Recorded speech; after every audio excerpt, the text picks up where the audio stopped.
Welcome back to Outside Views. Today's topic is as urgent as it is telling. The United Kingdom is now experiencing more asylum applications than at any point in the last 20 years. And this is happening despite a political climate that has grown increasingly hostile to refugees and asylum seekers. And for a country that left the European Union in part to take back control of its borders, the numbers tell a story of failure, not success. And as always, I want to be transparent here with you. You know that I am not British, and that is why the channel is called Outside Views. I just have to say this because I often get addressed as a Brit. I'm not. Although for a time, I was an EU immigrant in the UK. And I believe Brexit was a terrible mistake, a mistake that continues to unravel in unexpected ways. The surge in asylum applications is one of them. And according to the latest data from the UK Home Office, around 108,000 people applied for asylum in the UK last year. That's an 18% increase from the year before. Not only does that mark the highest number since 2002, it surpasses even that previous record. And to put it plainly, more people are now seeking asylum in the UK than at any point in the last 2 decades. But let's break this one down. Why is this happening and why now?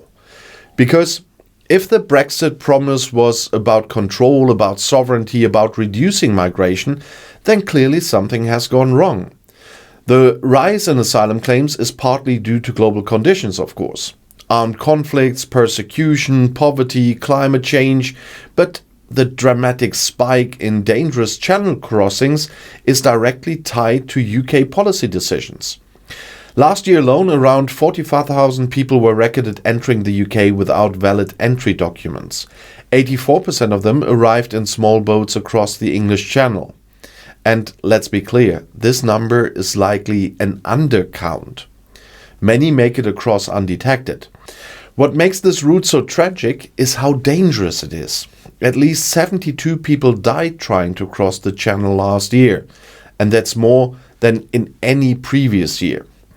In 2023, the number was 11, in 2022, just 1, and in 2021, there were 31 deaths. And they aren't just statistics, these are human lives. Men, women, children, desperate to escape war, repression or destitution. And they are dying because safe and legal routes to asylum in the UK are either closed or non-existent. Human rights organizations have been warning about this for years. Without legal pathways, refugees are forced into the hand of traffickers. And those traffickers, driven only by profit, cram more and more people into unseaworthy boats. In 2023, the average number of people per boat was 45. In 2024, that number jumped to 54. And some boats carry even more. And people have died simply by suffocating on deck. Others drowned from hypothermia trying to reach overloaded boats waiting offshore. And now here's where the things get especially disturbing. The UK government has not only failed to create legal alternatives, it doubled down on deterrence in the time. And the current Labour-led government under Keir Starmer has continued many of the same hardline policies established by the Conservatives. And you might remember the notorious Rwanda plan. Labour's not doing that. But under that scheme, asylum seekers would be flown to Rwanda where their claims will be processed, effectively outsourcing the UK's asylum responsibilities. The plan was ruled unlawful by multiple courts and has since been shelved. Then there was the infamous barge accommodation, where asylum seekers were housed in prison-like conditions on floating platforms. And this too failed to reduce the numbers, because it misunderstood the motivations of the people making these journeys. When someone is fleeing death or persecution, the threat of being processed offshore doesn't change their calculation. And they would still risk the sea. And meanwhile, the government continues to publish images of deportation flights and border enforcement raids at that time. And the message was clear: deterrence at all costs. But again, it wasn't working. And if it were, we wouldn't be seeing record highs. And this isn't just a humanitarian crisis, it's also a policy failure. Because in trying to reduce irregular migration without offering legal alternatives, the UK has created a perverse incentive structure. They've made it harder for skilled workers to enter legally, as we all know. And in 2025, the minimum salary threshold for a skilled worker visa has jumped to £38,700. And that's an 82% increase from the previous level. And for someone with a PhD, the bar is now over £34,000. And even for shortage occupations, that's jobs the UK desperately needs filled, the threshold is nearly £31,000. And the discount for shortage roles has been removed entirely. So what does that mean? It means the UK is closing doors to legal migration. They need, and even highly qualified people can no longer meet the bar unless they are earning salaries many companies simply don't offer. And on the flip side, those fleeing persecution have no legal routes either. No humanitarian visas, no expanded resettlement schemes, no safe corridors. So where do those people go? They go to the smugglers. They go to the boats.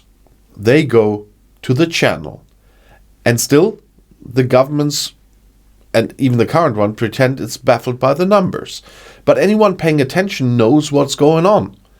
The UK pays millions to France to strengthen channel security. They build fences, deploy drones, increase patrols. But as long as the push factors remain, and as long as there's no legal way, the crossings will continue. And people will keep risking their lives. And some of them will die. And what's missing here is compassion. What's missing is common sense. And what's missing is the political courage to say, yes, Britain needs an asylum system that is both fair and functional. Doesn't mean let everybody in, and only those with asylum claims that are proper. But because what they have now is neither. Instead, they have headlines. There's performative politics. And there's deterrence for the cameras and chaos in the real world. And we have numbers rising and lives lost. And the irony?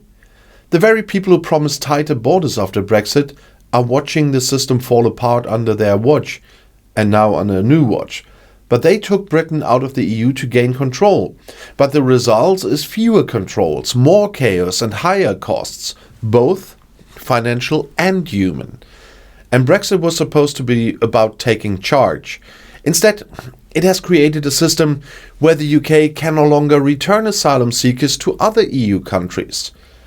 Dublin regulations no longer apply to the UK, and there is no coordinated return mechanism, and they will not be part of GEAS. And instead of crafting new policies with their European neighbours, UK leaders are locking themselves out of the conversation. Humanitarian organisations continue to demand change. They want safe routes. They want resettlement quotas. I'm not a friend of those, but still, they want compassion. And they want governments to remember that asylum is a right and not a privilege. And I'm talking about the real asylum. But whether the current government listens is another question. The numbers suggest they are still chasing the illusion of deterrence in some way. And in doing so, they are chasing it straight into disaster. So that's the situation. More asylum seekers than in 20 years. More deaths in the Channel than ever before. And more obstacles to legal migration, and more chaos as a result of policies that ignore reality. But what do you think? Has the UK lost its moral compass a long time ago? Is it time for a new approach to asylum and migration? Please let me know in the comments below the video, and if you found this video insightful, give it a like and consider subscribing to Outside Views, where we always look beyond the headlines. So thanks for watching, and see you in the next video, one of those you see right here in the end screen.